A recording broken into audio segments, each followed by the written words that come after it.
আজ আমি বানাতে চলেছি চিলি পনির। প্রথমে পনিরগুলোকে ছোটো ছোটো টুকরো করে কেটে নুন হলুদ দিয়ে ভালো করে মেখে সাথে একটু ময়দা মিশিয়ে নিলাম। আপনারা যদি কর্নফ্লাওয়ার পান তাহলে কর্নফ্লাওয়ারও মিশিয়ে নিতে পারেন। এরপর কড়াইতে তেল দিয়ে দিলাম।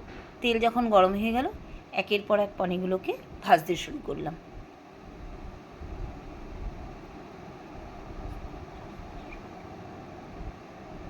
দেখলাম পনিরগুলো খুন্তি দিয়ে উল্টিয়ে দেখলাম ভাজা হয়ে গেছে, একটা পাত্রে তুলে নিলাম। এরপর অবশিষ্ট যে এইটুকু তেল ছিল তার মধ্যে দিয়ে দিলাম ক্যাপসিকাম আর দিয়ে দিলাম কেটে রাখা পেঁয়াজ।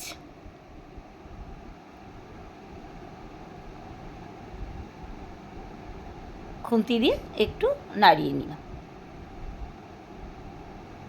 দিয়ে দিলাম সামান্য পরিমাণ নুন আর দিয়ে দিলাম একটু tomato sauce, soya sauce, chilli sauce.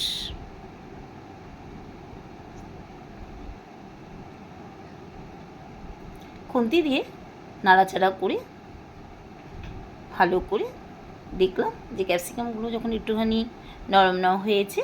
নরম হয়ে গেছে, তখন একটু কর্নফ্লাওয়ার গুলিয়ে ওর মধ্যে দিয়ে দিলাম আর দিয়ে দিলাম টুকরো টুকরো করে রাখা রসুনের কুচি।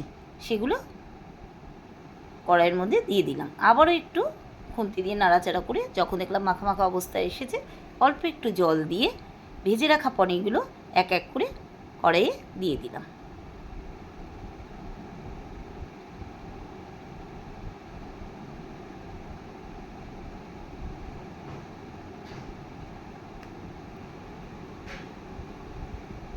খুন্তি দিয়ে নাড়াচাড়া করে তৈরি হয়ে গেল চিলি পনির।